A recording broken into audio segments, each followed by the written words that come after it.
Alrighty, so if you may or may not know, Matthew Perry, aka Chandler Bing from Friends, recently came out with autobiography memoir.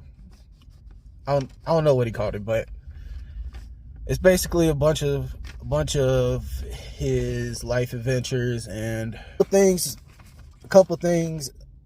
About a quarter of the way through the book, there's two things that really stand out. One is that Matthew Perry says something that a lot of celebrities and famous people say when they get famous, and that is that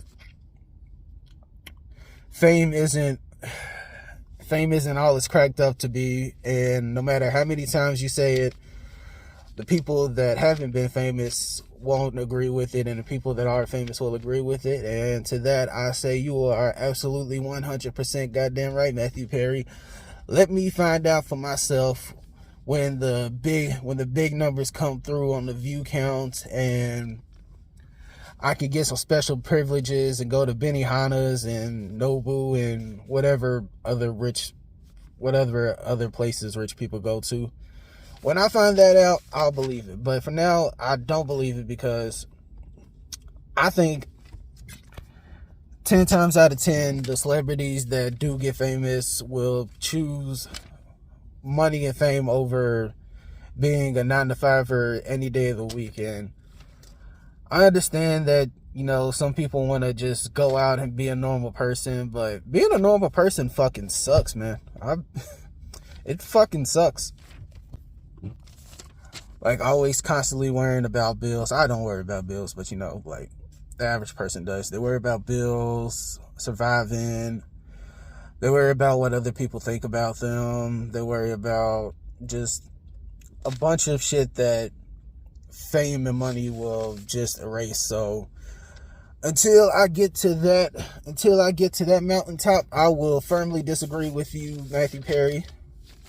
And who knows, maybe 5 years down the road I'll agree, but for now, agree to disagree. And the second thing that stood out from the book was his alcoholism. Like, I thought my alcoholism was bad. This man was drinking a handle of vodka in 2 days. And for non-alcoholics that don't know how much a handle is, it's basically 2/5 and either a pint or a half. I can't really do the math in my head because I don't know how many milliliters a handle really is. But just to bring this in terms, when I was drinking like 10 straight days a week, and just fall on my ass drunk, at my peak, a fifth of vodka would last a day and a half. And a handle might go as far as 5 days, even when my tolerance was at its peak. So yeah, man, don't turn to alcoholism. It will not solve your problems. It will just put them off until you have a big ass freight train just come out of nowhere and hit you with reality.